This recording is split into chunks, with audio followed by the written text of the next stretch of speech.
Welcome to Extremely Valid Points. We're three business owners and friends who enjoy talking about business, marketing, and creativity. Along the way, we just might happen to make some extremely valid points. So we'd love it if you would join us in today's conversation. Welcome to the show. My name is Jenny Sala. I'm the co-owner of World Light Media, along with my husband, Nathan, who is here.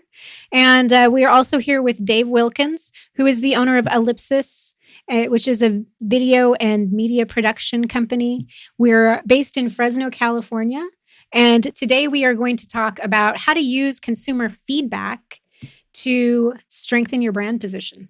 Yeah, it's part of a larger conversation about getting that market research and getting the data of the customer feedback and how that's kind of evolving with the advancement of technology and how we can sometimes let our creativity get in the way of that if we're not careful.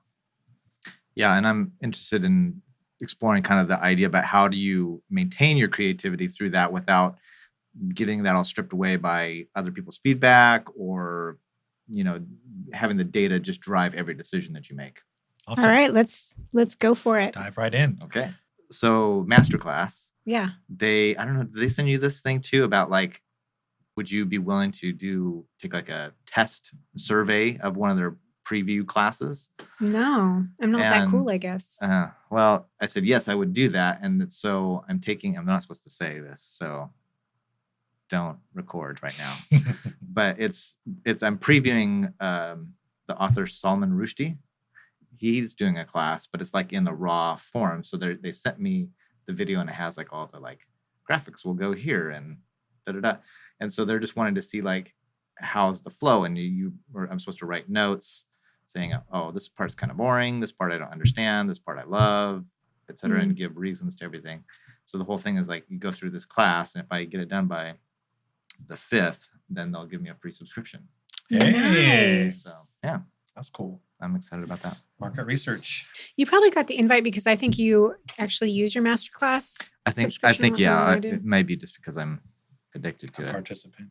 Well, and they know that stuff, Yeah. I subscribe to Fabletics, which is like this online subscription athletic clothing store. Oh, okay, yeah. And I Do they spent, send something to you every month, or how does that work? yeah, so every month I can go in and either choose to purchase something or I have to opt out. If I don't opt out, they'll charge my credit card. Yeah. And so, they're banking on you're going to forget at least like a few times a year. BMG for your clothes. Mhm. Totally. Little Yes. BMG. Yeah. So then I get a credit if they charge my card. And usually what ends up happening is I forget to skip the month. Then I get a credit and then I have to use it. So I buy stuff. But I go to the site a lot and look at it a lot. And like a month ago, they just out of the blue sent me 3 items from their store just for free. And they Wow. just wanted me to review them and give my honest review on the site. So that was pretty cool. That is cool. Yeah. That Smart. makes a lot of sense though as a business person, because you could fairly cheaply just give a product away and decide like, is this something we want to like purchase a ton of, right? Mm-hmm. Or if people go like, yeah, this is garbage. Yeah. I mean, all the data they have, they know what you're looking at. They know Mm. what you want, how much time you spend. And they're really just trying to figure out who you are, get inside your brain and decide like what makes Jenny purchase something. Mm-hmm. And so it's really smart to do that, because then did they ask you to review it or? They asked me to review it. I got an email like reminding me, hey, let us know what you thought of the stuff. And it took me like a month, but I went in and I reviewed and I gave my honest opinion. 2 of the things I really liked, one of the things I didn't like and I ended up giving away. But I actually definitely feel more brand loyalty to them now and I almost feel a little bit more obligated to buy more things because I just thought that was such a nice thing for them to do. So And you should buy Fabletics too. Extremely valid points brought to you by Fabletics and Masterclass. First episode, and we have a sponsor deal. Yes. already. I just get this image when you're talking of like Mission Control, and there's a big, huge screen of Jenny up there shopping on her phone, Oh yeah. and all these people are like her temperature is spiking 0.3 degrees, and she When might she hovered over this image. Yeah. Yeah. There's a 98% chance she's going to click to zoom in on this image. Mm. So when you're trying to get customer feedback or just feedback in general about your business or your offerings, I would kind of think that as maybe a retailer, it's easier to get that feedback because you're getting a product in that's maybe not, you haven't invested personal time in. But when you're doing a service-based business, or especially a creative business like we're all doing, how do you handle getting feedback in when you put a lot of passion and time and energy into the project? You invest your time, and obviously you want the product to be as good as it can be, but you still want to hear that it's great and it's wonderful and doesn't need any changes, right? Mhm. Yeah, that's such a good question. We thrive off when we hear people say, "I love it." Like Mhm. that's our standard of measurement. Where if we hit that bar, then we did it good. But when I first started, I would take it very personally if people didn't like my stuff. And when I first started, the stuff I was producing was absolute crap. And yeah, my feelings would get hurt if they didn't like it. Right. And so I think It wasn't crap to you though, because you I were know. pouring your heart into it. but I didn't really have the business maturity Mm. yet to know that it was crap. I thought, oh, this is Or the skill to Cool. be able to create anything better. it was pure talent, no skill, Right. no, it was creativity, but no knowledge, no intelligence, there was nothing of actual marketing substance to it. It was just like, here's my subconscious mind, here's some pixels. Here Yeah. you like This it? is what I like. Mhm. You should Right. like it too. Yeah, Yeah. exactly. And if you don't like it, then what are you saying about me? Mm-hmm. I think as artists, it's really easy to take that personally. And I mean, one thing we've definitely learned over the years is there are going to be people that no matter what you create, no matter how much it's actually really brilliant, they just may not like it. And so, our measure is we want to hear people say, I love it. But we every once in a while, we find people who they're not going to be happy. Right.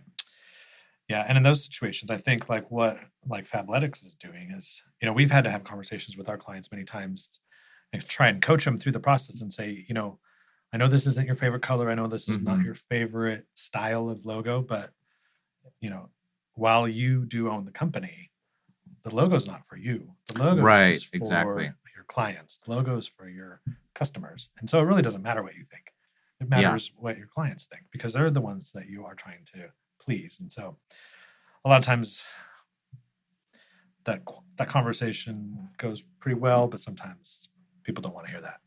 They just want what they want. They Mhm. want papyrus font and Yeah. clip art. Yeah. Well, yeah, it's hard because a lot of times you may be personally attracted to something, but especially as your business grows, it grows beyond just one individual's personality, right? A lot of times it's forged by someone who has really good ideas or really good taste or whatever it might be. But then it becomes now just not your company, it becomes kind of the audience's company or the market's company, basically, right? It's true.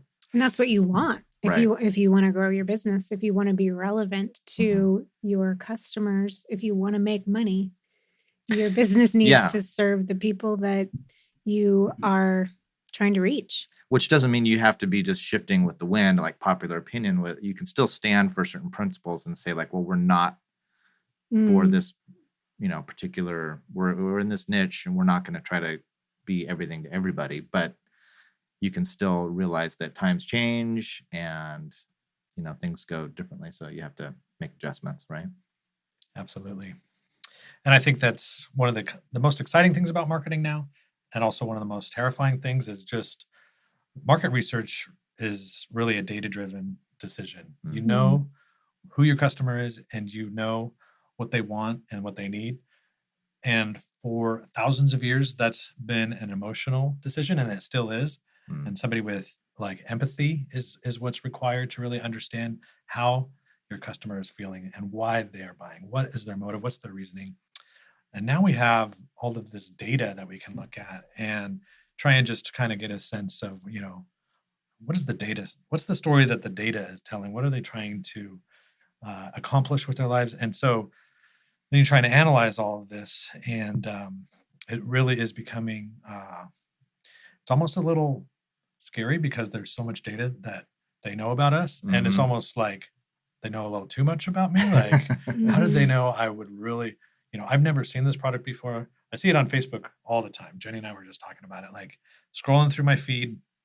I see an Amazon uh, kind of carousel box come up, and it's got all these weird random products that I don't want or need, but I'm very, very, very interested in all of them. And I'm just kind of like, Right. there goes 25 minutes of my life. I'm just shopping on Amazon.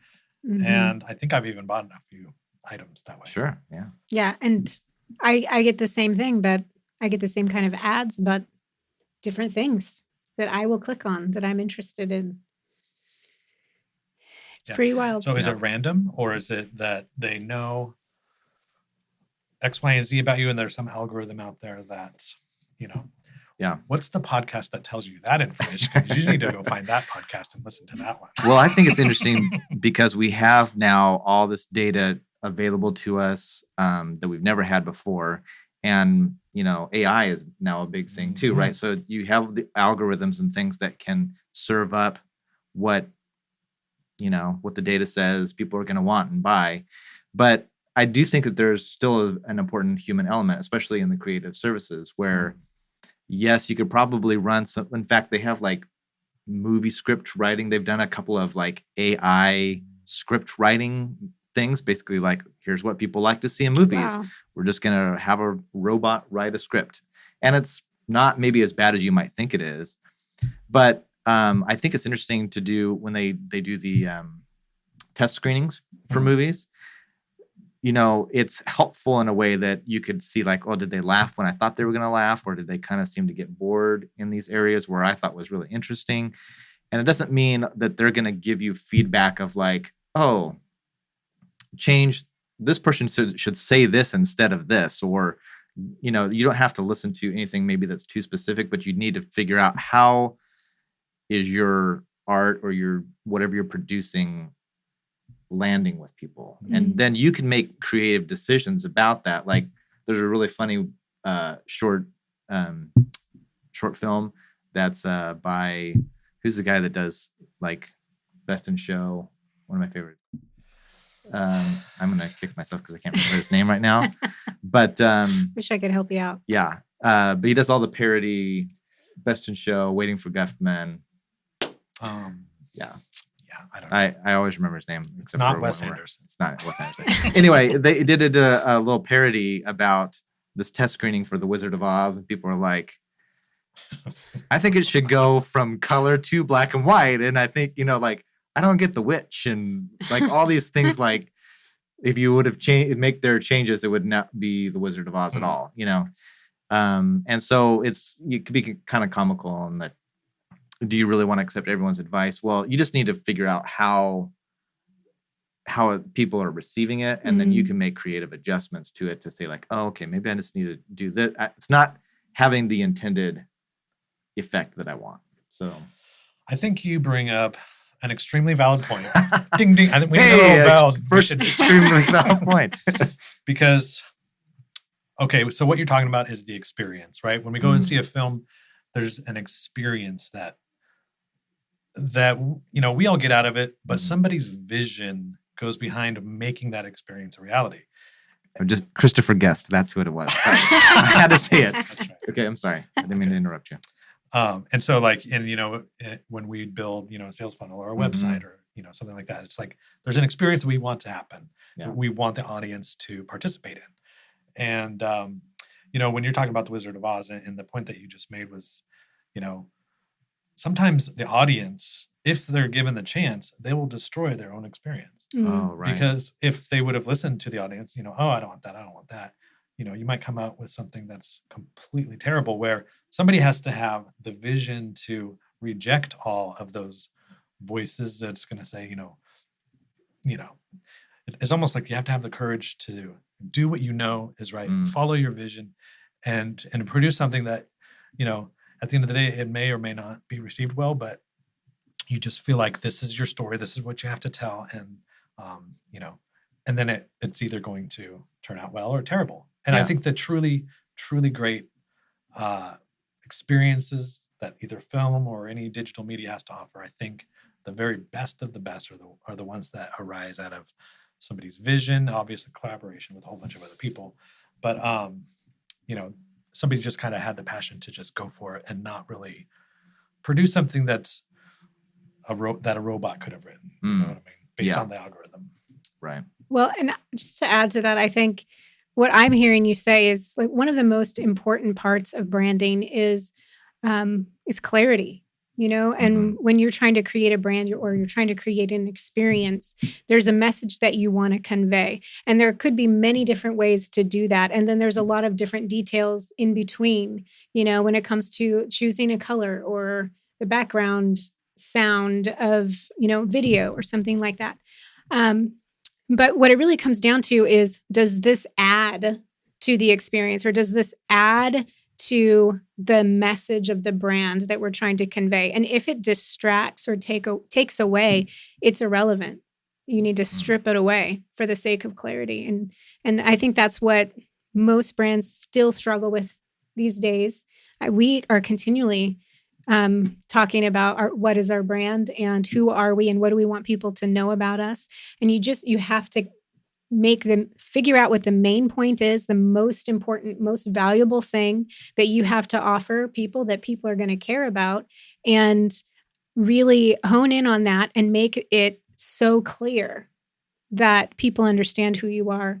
Is there a temptation though, sometimes where you feel like I want to keep adding to it, for your client because I want them to feel like they're getting their money's worth when like you're saying, if you present something very minimal and very clear for their audience, you might fear like, is this going to be enough? Is this going to feel like I'm doing enough work and producing enough work for them? Even though it still takes a lot of work to strip those things away, right? To put something in and go, no, that's not right. I'm going to take that out. Sure.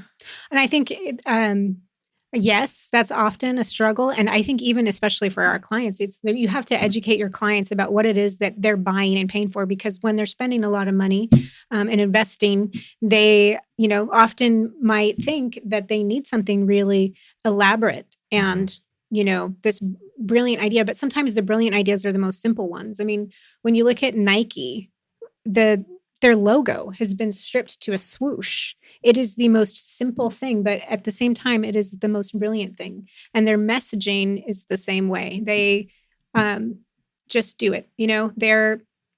If you know Nike, you know that they're about champions and winning. And there's this message that they've like intertwined with their brand, where you overcome adversity in your life through athletics, and champions wear their brand. And so I don't know why he's looking at me like that at the moment. It's distracting me just a little bit. It's the romance of election day. Yes. Well, okay. So one thing I voted sticker. Yeah. One thing I learned about Nike recently is they're actually like a very eco-conscious brand, and they spend a lot of time and money like reducing their carbon footprint, and which is a really wonderful thing that you would think they would want people to know about their company. But they don't advertise it and they don't talk about it because it would take away from their main message. It would confuse, it would distract, it would dilute the solidity of the incredible brand they've created. So if you're a person who's eco-conscious, you will find that information on their website. You will, a person who's eco-conscious and wants to make those types of buying decisions, they do their research. And so I think that's really smart that they put the information on their website, but they don't advertise those types of things about their company. So it's a part of who they are, but that's not their main message, right? So right. Yeah, you can understand that about them, but they're not trying to say we're a brand of champions, just do it, eco-conscious, et cetera. All these, we're about these 25 Exactly. simple things. Yeah. So what inspired you guys this week?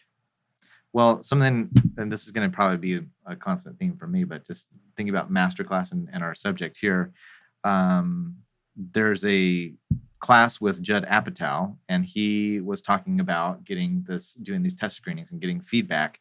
And he said that Paul Thomas Anderson was part of one of his test screenings, which he was very nervous about, like, oh, what is he going to think and what is he going to say about my movie? And he said, like, I think Judd Apatow was feeling like something wasn't quite working here or there. And Paul Thomas Anderson said to him, sometimes you just have to make like a 5-frame adjustment and just make that small little tweak, and it works all of a sudden.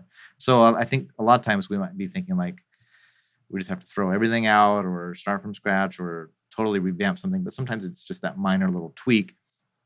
And we don't have to always be afraid of that criticism. Sometimes when someone's saying, I don't know, it's just not working, it doesn't mean they hate it, it's no good. It might just mean you just need to adjust the sentence, adjust your punctuation even. It could be different small little things that are just getting in the way and distracting people from something. You just strip away those little distractions, and all of a sudden it's amazing. It's really good. Wow. So my favorite quarterback is Russell Wilson, as you guys know. He's the reason I watch football anyway. I never used to like football until Russell Wilson was a thing. So anyway, he's a quarterback for the Seattle Seahawks, in case you didn't know that. But he has his own foundation that he started. It's called the Why Not Me Foundation. And I've heard him say this in interviews and quotes and stuff. And he constantly asks the question, why not me? Why not me? Mm-hmm. And if you know his story a little bit, he was not a first round pick, not a second round. He was a third round draft pick because his height isn't what, a quarterback should be. And so people thought, he's not really going to be effective in the game. Well, it turns out he's amazing. And if he didn't have that why not me mentality, he might have listened to all of those, analysts and critics out there saying, well, he's a little too short, but he's constantly saying, why not me? And I just feel like sometimes we need to hear that. Like sometimes we just kind of need to stop listening to even our own selves or other voices, or maybe a parent or teacher or somebody from the past who is not careful with their words and maybe put a limitation on you. And, we can just say, why not me? Yeah. We're here doing this podcast. Is it going to be helping anybody? Why not us? Why not? There's no reason why we couldn't do it. Yeah, that's great. So that reminds me of a quote, and I'm probably going to butcher it, but it's something like, when you're moving ahead in life and there's critics, keep going until you can't hear them anymore. That's good. That is good. Yeah. Yeah. And I think that those are all extremely valid points. Oh. It's so true that often we think that we have to be a certain way, we have to look a certain way, we have to have certain credentials or qualifications, and we often underestimate our own ability to make an impact in the world. And I think that the reality is when you understand community and you understand people's need for connection and relationship, I truly believe that every person has something to bring to the world. Every person has something to offer, some sort of personal connection that they can make with other people that can make an incredible difference. And often I think when we get outside of ourselves, outside of our own heads, and we start thinking about others, other people around us, and what we have to offer them, it becomes a much easier step to take a step out and to reach out to people and to attempt to connect. Because then it's no longer about you and whether or not you're qualified. It's what you have to offer that other people might be able to receive. Yeah, when you take the focus off yourself, then, that's when you can actually really make a difference for other people, huh? Yeah. I wouldn't know. You're just a very selfish person. But I'll take your word for it. I know you guys are not I would beg to argue with you about that. I would disagree that statement is not true. I would say that statement is not true. Me too. Do go on. So if there's anything that you would like to know, any burning questions you have about branding, marketing, or creativity, creative arts, send us a message and ask us your question. We would love to hear what things you're looking to learn about. And if we can answer your question, we would love to. Send that email to questions@extremelyvalidpoints.com. But you can check out Jenny and I's website at worldlightmedia.com if you want to see kind of what our business is up to. And you can check out Ellipsis Productions at ellipsispro.co. And you can check out some of our work there and get in touch with us at our site there. Thanks for joining us. yes, Thank you. thank you so much. Thanks for spending time with us at the Extremely Valid Points podcast. To learn more about this episode, see our show notes at extremelyvalidpoints.com. Be sure and subscribe to our podcast on Spotify, Apple Podcasts, or wherever you download your podcasts. Join us on Facebook at facebook.com/extremelyvalid. Subscribe to our YouTube channel and follow us on Instagram at EVP_podcast. Thanks again, and we'll see you next time with some extremely valid points.